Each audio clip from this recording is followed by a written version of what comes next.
So on behalf of Cooper River Indivisible and all of South Jersey, we welcome Senator Kim.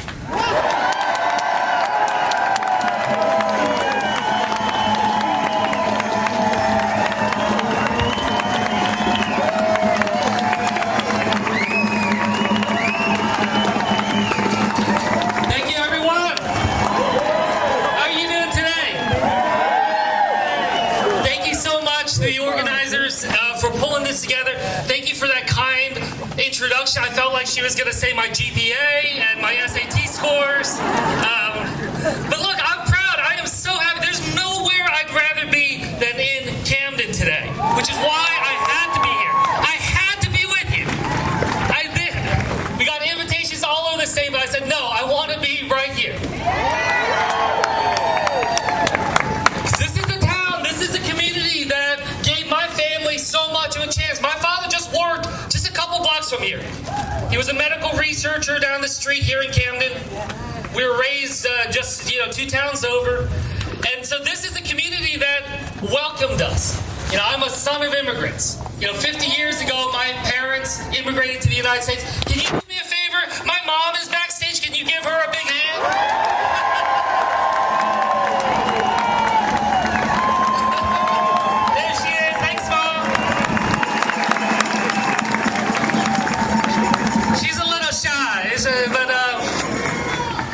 But look, I wanted her to come here because I wanted her to see what it is that we're trying to fight for, right? Because I'll be honest, for her, she and my mom, they were born in a country at war during the Korean War. They grew up through tough times, but America took a chance on them, brought them in, gave them an education, gave them opportunities here. Raised us right here. My parents chose right here in South Jersey to be able to raise us. And I'm a public school kid, and that public school education allowed me to have great opportunities. And now I get to come back here today and stand before you as the first South Jersey senator in over 70 years. But I also stand before you not just as a senator, but as a father of an 8-year-old and a 10-year-old. Yeah, that's right. They're all troublemakers. You're lucky I didn't bring them today. But I'll be honest with you. I think about my parents and all that they went through to be able to give me and my sister the kind of opportunities that we deserve. Now I've got an 8-year-old and a 10-year-old. And all I want for them is the same thing that my parents wanted for me. But I'll be honest with you. Right now, given all the chaos and the crisis that we're seeing right now, I don't think I can look my kids in the eye and give them that same guarantee of opportunity that my parents had for me and my sister. That's why I'm here today. Because I look out at all the craziness, and I just have to say, I refuse to believe that my kids are doomed to grow up in a broken America.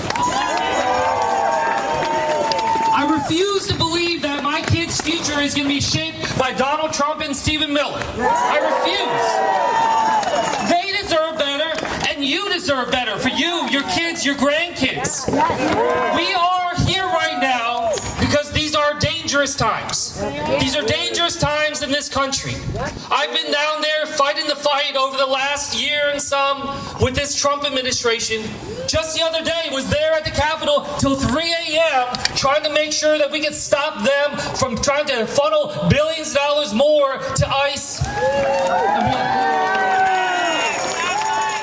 They even had an amendment. They had an amendment that I had to debate at about 2 o'clock in the morning the other day.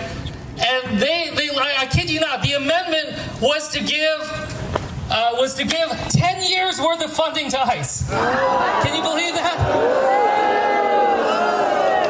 They wanted to give 10 years, $100 billion more to ICE. So at 2 a.m., we shut that down, and you saw we were in the Senate, stayed united, the Democrats stayed united, and we got the Republicans to stop. We got something passed through that had $0 for ICE.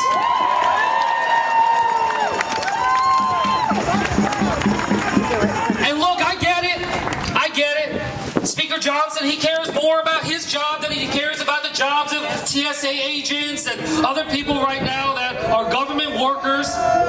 He's just trying to protect himself, so they're going to continue to throw wrenches into this effort. But I just want you to know, we're going to stand up for you. We're going to make sure we're continuing the fight to stop this madness from going on. And it's not just down in D.C. We see it here in New Jersey as well. ICE is trying to build a warehouse, detention facility up in Roxbury. This is a warehouse the size of 8 football fields that they want to house thousands of detainees. This is something that even the town of Roxbury, a town that voted for Trump with Republican leadership, says no way. They don't want this there. So we can have that effort to show united that we don't want this stuff here. We don't want what happened in Minnesota to happen here in New Jersey. We want accountability for Renee Good and Alex Prenti. We need to have the kind of independent investigation to be able to give justice for those families and the communities. And we need to make sure we're doing everything we can to be able to stand up together. But it's not just that. What I'm also down there fighting on is this bill. Raise your hand if you've heard of the SAVE Act, the Save America Act. This is so dangerous. I mean, this is something where they're trying to pretend like, this is about voter fraud. And look, I was there at the Capitol on January 6th. I know what happens when this president weaponizes our democracy against us. But this is exactly what the SAVE Act is. It is literally trying to make it harder for all of you to be able to vote.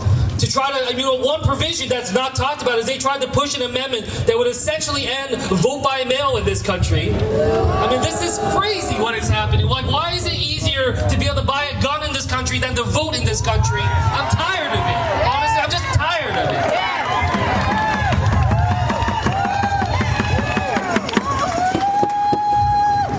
And we're also just standing here. I mean, can you believe we're standing here as our country is at war yet again in the Middle East? Who here thinks that's a good idea? Nobody does, right? Who here rather a government focused on you, on affordability, on cost of living, helping your lives? Who wants that?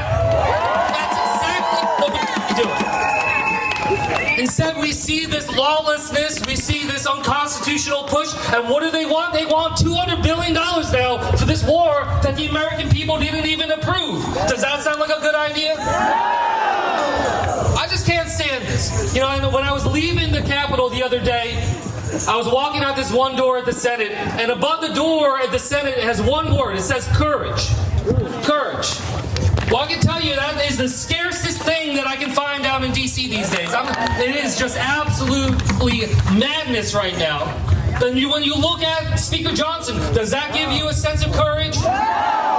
When you look at the Republicans in the Senate, does that give you a sense of courage?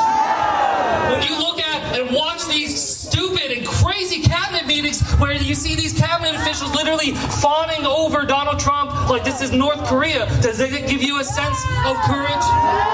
All I see down there is cowardice. I just see the cowards constantly just taking a knee and bending a knee to Donald Trump. And that is exactly why I needed to be with you today. But I need you not just today, right? I want each and every one of you to think about, what are you going to do tomorrow? What are you going to do next week?